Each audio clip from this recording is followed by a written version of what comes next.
On Wednesday, low-wage workers and their supporters rallied and picketed in over 230 cities across the country, including right here in Washington, D.C.'s Freedom Plaza. This is incredible energy today.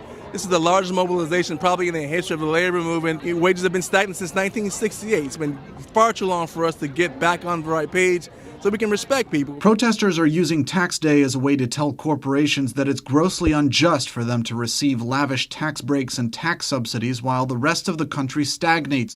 Workers want to pay taxes, but they can't pay taxes if they don't make a living wage. Workers who don't make enough money after working a 40-hour week, who don't make enough money to pay taxes, who actually draw from taxes because they're on Medicaid and public assistance and get food stamps, and they're saying that we don't want to do that. We want to pay our fair share of taxes, but you have to give me a wage that allows me to pay. Since 2012, low-wage workers, particularly in the fast food industry, have been hitting major cities with marches, walkouts, and protests demanding a living wage of $15 an hour.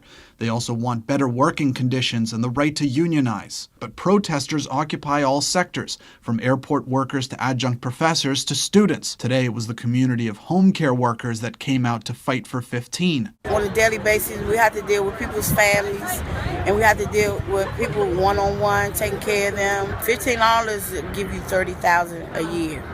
And actually, $30,000 only can give you a one-bedroom, and I have 2 kids. Meanwhile, Walmart costs taxpayers $7.8 billion annually, $6.2 billion for low-wage workers on public assistance, and $1 billion in federal subsidies. I mean, so we have corporate welfare and CEOs who are making this huge salaries that they get to bank offshore and not pay taxes on, and capital.